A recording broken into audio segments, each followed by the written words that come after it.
They say the desert is silent, endless, and empty. But if you stand long enough under the Nevada night sky, you might feel something watching you, something buried beneath the sand, something breathing. That is where the story of Area 51 begins. People call it a base, a research center, or a testing ground for experimental aircraft. But those who worked there, those who managed to leave alive, they whisper of something else. They whisper of things that should not exist, things never meant to see the light of day. Daniel Carter was one of those unlucky men who stumbled into the nightmare. He wasn't a scientist or a soldier, he was just a janitor, hired to sweep floors, polish steel corridors, and pretend he saw nothing. They told him from the first day, no questions, no wandering, and above all, no looking. He thought it was a joke, some exaggerated military paranoia. But on the night that changed everything, he understood the warning too late. It was a Friday midnight when Daniel got the call. A cold voice on the line told him to report to Hangar 18. His shift usually ended before dark, so the order confused him. Still, he knew better than to refuse.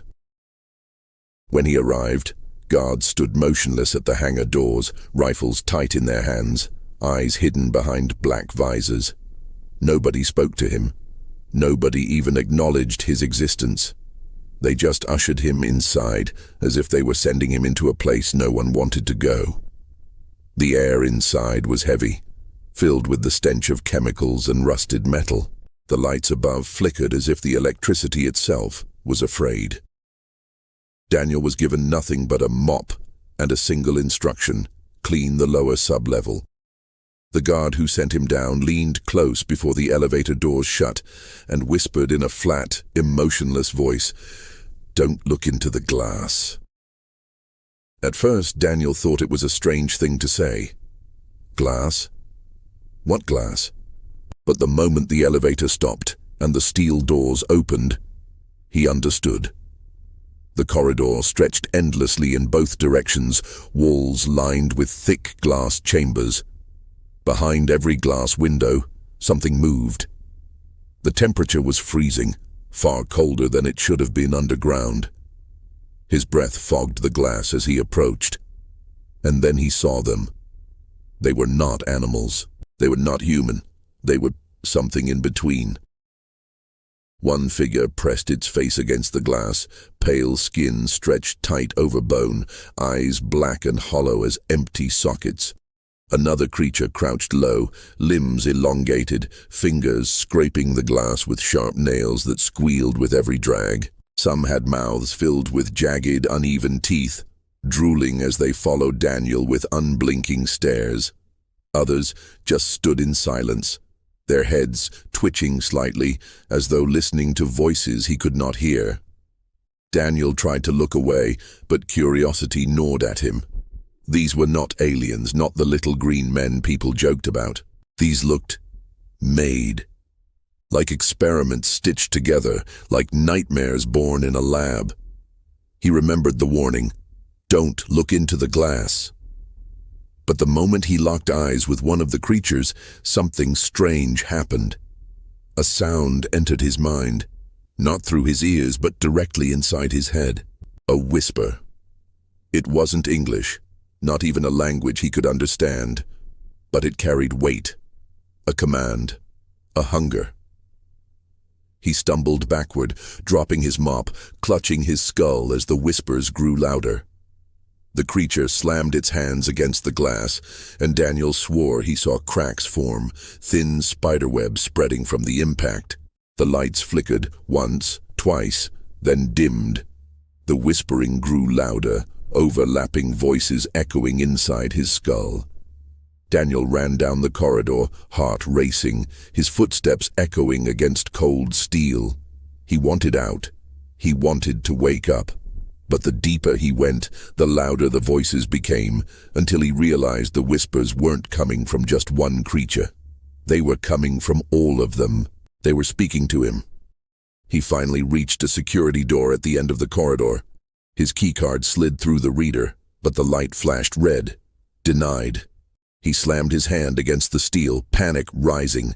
The voices in his head were now forming words he could almost understand. Free us, free us, free us. Behind him, a hiss echoed. He turned slowly, dread sinking into his bones. One of the glass chambers was open. The creature that stepped out was taller than any man, its limbs too long, its back bent unnaturally.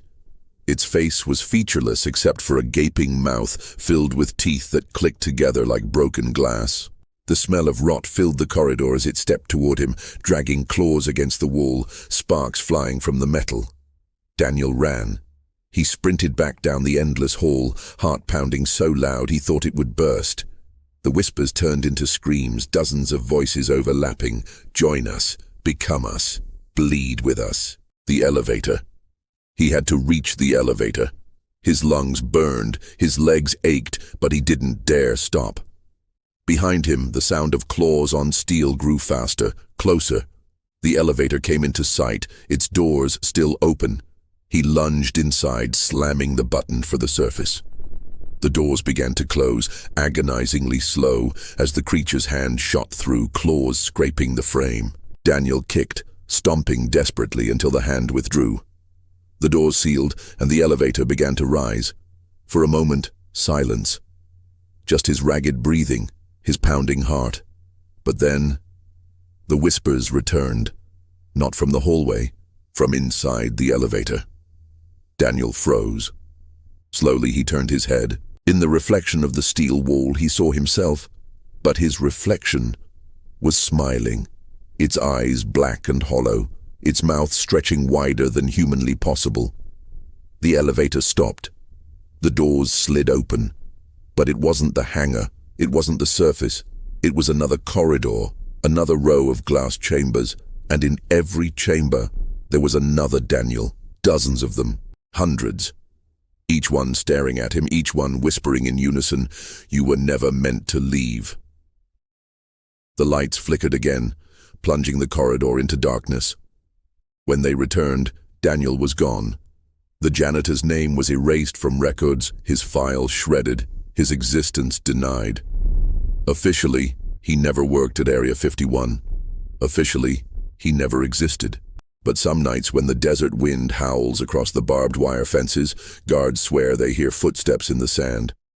And if you listen closely, beneath the hum of security lights and the buzz of desert insects, you might hear it too. A whisper, not in your ears, in your head. Free us.